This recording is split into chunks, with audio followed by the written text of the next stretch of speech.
Hello बच्चा party, क्या हालचाल। एकदम बढ़िया। तो एनसीईआरटी की सुपर शॉर्ट सीरीज में आप सभी का बहुत बहुत स्वागत है। तो आज हमारे एनसीईआरटी की सुपर शॉर्ट सीरीज का डे है 2 और आज हम डे 2 में ब्लड से रिलेटेड इंपॉर्टेंट फैक्ट डिस्कस करेंगे। तो चलिए वीडियो को स्टार्ट करते हैं। तो यानी कि ब्लड ब्लड जिसे हम हिंदी में क्या कहते हैं, खून। खून भाई साहब। अब बात आती है कि जो ब्लड है, जो खून है, ठीक है, हमारी बॉडी में क्या करता है, क्यों है, किस लिए है, क्या वैसा ही है? नहीं भाई, इसका बहुत काम है, सब कुछ काम है।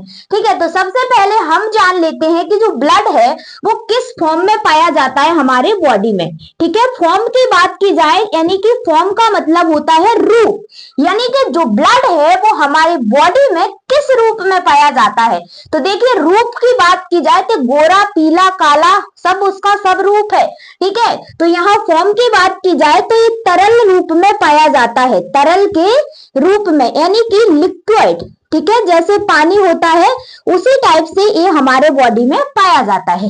अब बात आती है इस सुंदर से जो ब्लड है इसका कलर कैसा होता है, इसके ऊपर मेकअप कैसा होता है। तो देखिए, इसके ऊपर जो मेकअप होता है, ठीक है, वो भाई गोरा मोरा नहीं है, उसको गोला होना पसंद नहीं है, उसको तो लाल पसंद है। ठीक है, इसलिए इसका जो कलर है वो रेड है यानी कि लाल है। अब बात आती है कि भाई लाल कलर है इसका, ठीक है, अब एक क्रीम कौन सी लगाता है जिसकी वजह से ये लाल होता है। ठीक है, तो ये कोई सी क्रीम लगाता है, ब्रांडेड क्रीम है जिस क्रीम का नाम है HB, यानी कि इस क्रीम का नाम है HB, जिसकी वजह से ये क्या होता है, लाल होता है।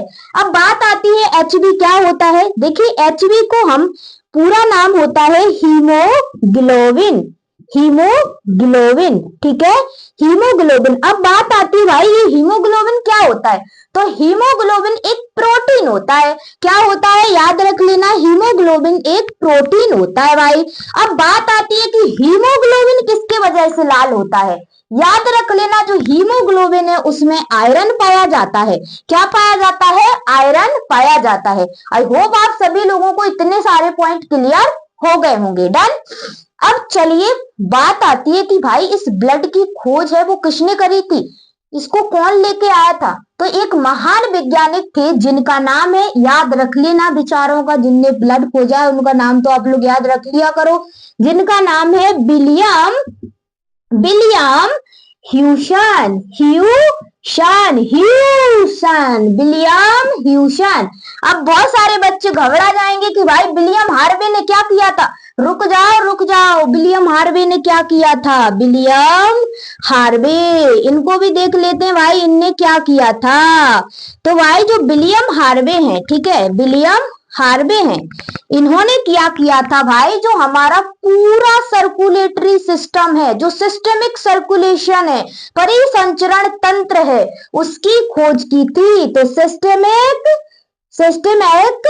सर्कुलेशन, ठीक है, सर्कुलेशन यानी कि जो हमारा पूरा रक्त परिसंचरण तंत्र है, संचरण तंत्र है, उसकी खोज किसने की थी, हमारे विलियम हार्वे भाई साहब ने। और रक्त की खोज किसने की थी, विलियम ह्यूसन ने। याद रख लेना। आई होप आप सभी लोगों को इतने सारे पॉइंट क्लियर हो चुके होंगे। चलिए अब और इम्पोर्टेंट पॉइंट की चर्चा कर लेते हैं इसी वीडियो के अंदर, अभी पूरे पॉइंट क्लियर नहीं हुए। तो याद रख लेना, ब्लड की खोज किसने की थी, विलियम हार्वे ने। एक किस रूप में पाया जाता है, लिक्विड रूप में पाया जाता है, यानी तरल पदार्थ के रूप में हमारे बॉडी में पाया जाता है। ठीक है, अब बात आती है कि जो हमारा पूरे तरीके का जो पूरा सर्कुलेटरी सिस्टम है, रक्त परिसंचरण तंत्र है, उसकी खोज किसने की थी, विलियम हार्वे ने। ठीक है, और ये ब्लड का कलर रेड किसकी वजह से होता है, HB की वजह से। HB क्या है, हीमोग्लोबिन। हीमोग्लोबिन क्या है, प्रोटीन है, प्रोटीन है। हीमोग्लोबिन के अंदर क्या पाया जाता है, आयरन पाया जाता है। इसको कर देते हैं हम सौपड़ा साफ इसका। ठीक है, अब कुछ और इंपॉर्टेंट पॉइंट जानना है आज के इस वीडियो के अंदर। ठीक है, तो अगर चैनल पर नए हैं जल्दी से चैनल को सब्सक्राइब कर लीजिएगा। ठीक है, और जूलॉजी को मैं अपनी उंगलियों पे नचा दूंगी आप लोगों को। ठीक है, तो आप लोग बस क्लास के एंड तक बने रहना है, डेली आपके लेक्चर होंगे धमाकेदार। ठीक है, चलिए हमने कुछ इंपॉर्टेंट पॉइंट जान लिए। अब बात आती है भाई ये करता क्या है, करता करता। विपरीत बुद्धि विनाश काले तो नहीं है, नहीं भाई साहब, विपरीत बुद्धि विनाश काले नहीं है। हम मानवों की तरह है, तो ये मानव के अंदर है तो भाई हमारे अंदर, लेकिन इसकी बुद्धि नष्ट नहीं है, इसकी बुद्धि तो बिल्कुल अच्छी है भाई। ठीक है, तो सबसे पहले जान लीजिए कि होता क्या है ये। तो देखिए, ये हमारी बॉडी का एक टिश्यू है। टिश्यू मतलब ऊतक है। ऊतक क्या होता है, चलिए बता देती हूँ। जो ऊतक होता है, जब हमारी जो सेल्स होती हैं, छोटी छोटी कोशिकाएं होती हैं, वो आपस में मिल जाती हैं, उसी को हम लोग ऊतक बोलते हैं। ठीक है, तो अब बात आती है कि ये किस प्रकार का टिश्यू है। तो याद रख लेना, जो ऊतक है वो एक कनेक्टिव टिश्यू होता है। क्या होता है, कनेक्टिव टिश्यू, यानी कि जिसे हम हिंदी में बात की जाए तो जिसे हम बोलते हैं संयोजी ऊतक। क्या बोलते हैं, संयोजी ऊतक। संयोजी का मतलब क्या होता है, सहयोग करना, मिलने मिलाने का काम करना, जुड़ने का काम करना। भाई ये टूटता नहीं है, ये रिश्ता जोड़ता है भाई साहब। ठीक है, याद रख लेना। अब ये कौन से रिश्ता जोड़ने का काम करता है, चलिए समझते हैं। जैसे कि आपने खूब खाया, पिज्जा बर्गर सब कुछ इस पेट के अंदर आपने डाल लिया। अब भाई आपने तो पेट के अंदर डाल लिया, आपका तो काम हो गया कि जैसे तैसे पेट के अंदर चला गया।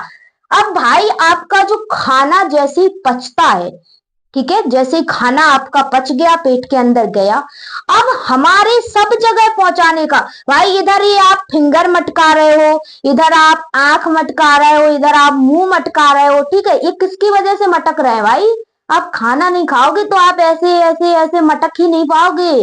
अब इसको मटकाने के लिए क्या चाहिए, एनर्जी चाहिए। एनर्जी यानी ऊर्जा चाहिए। अब ऊर्जा किससे मिलेगी, जो आपने खाया है पिया है। अब खाया है पिया है, ठीक है, खा लिया भाई आपने तो पेट में डाल लिया। अब इधर हाथ माथ में थोड़ी आपने डाला। ये सभी खाने को, एनर्जी को ट्रांसफर कौन करता है, हमारा लाल लाल लाल लाल ब्लड। ठीक है, इसी के द्वारा हमारी पूरी बॉडी में जो हम खाना खाते हैं उससे जो ऊर्जा मिलती है, उसी ऊर्जा को हमारा ब्लड है वो सब इतू इधर उधर उधर उधर पूरी बॉडी में फेर देता है कि भाई ले, तू भी ले ले, तू भी ले ले। वो बेईमानी नहीं करता है, ठीक है, वो सब जगह देता है। ठीक है, ये काम करता है।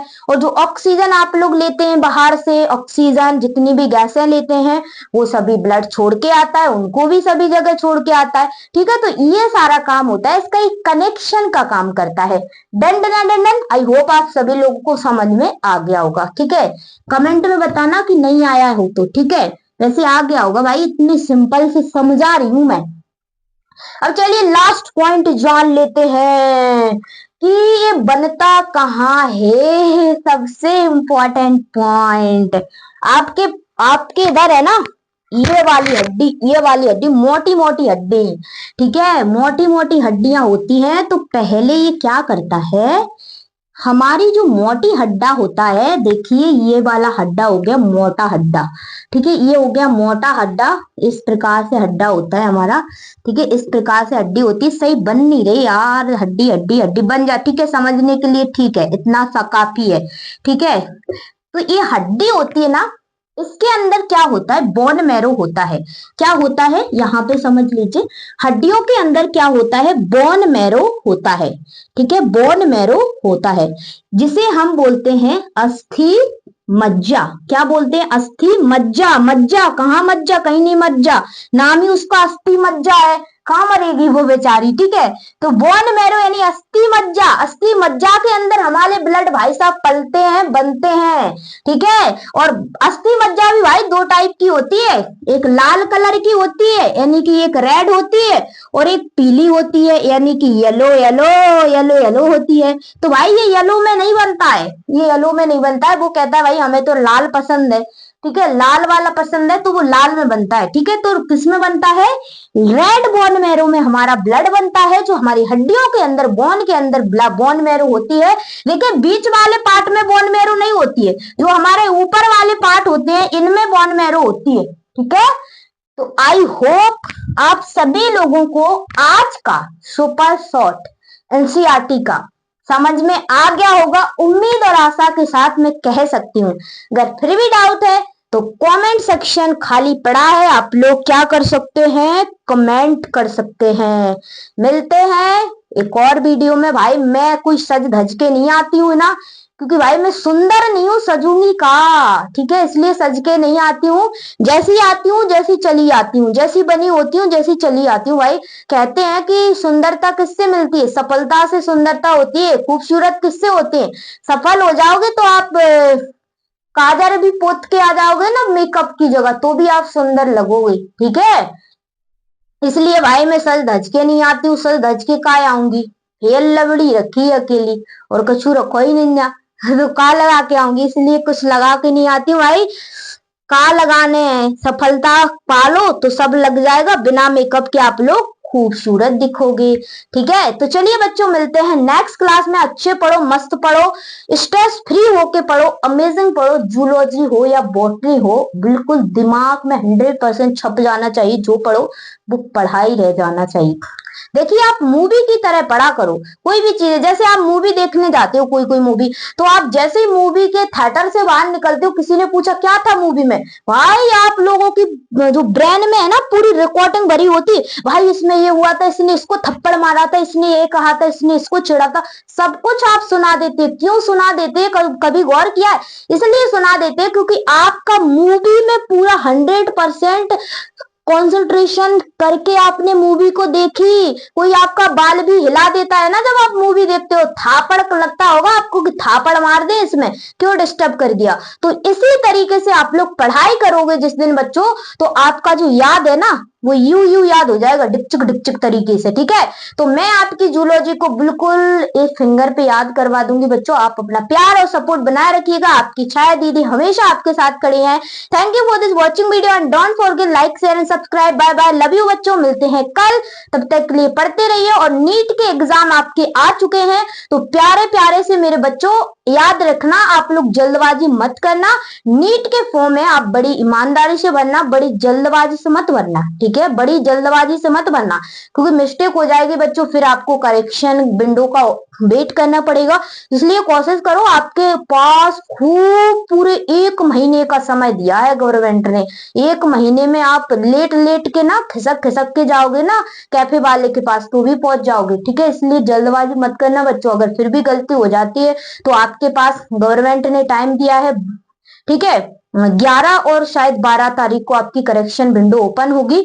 तो वहां पे आप अगर हो जाती है गलती, फिर स्ट्रेस मत लेना। अगर गलती हो भी जाए तो स्ट्रेस मत लेना, पढ़ाई करना भाई, करेक्शन हो जाएगा, ठीक है। फिर भी कोशिश करना, फिर कहूंगी बच्चों की ईमानदारी से फॉर्म फिल करना, बड़ी बड़ी धीरे धीरे, ठीक है। अगर कैफे वाले के पास भीड़ है तो उससे सीधे कह दो कि भाई मेरे को जल्दबाजी नहीं करना है, एक भी मिस्टेक नहीं होना चाहिए, बोल देना उससे पहले ही। अगर मिस्टेक हो जाए तो समझ ले फिर मेरी जिंदगी का सवाल है।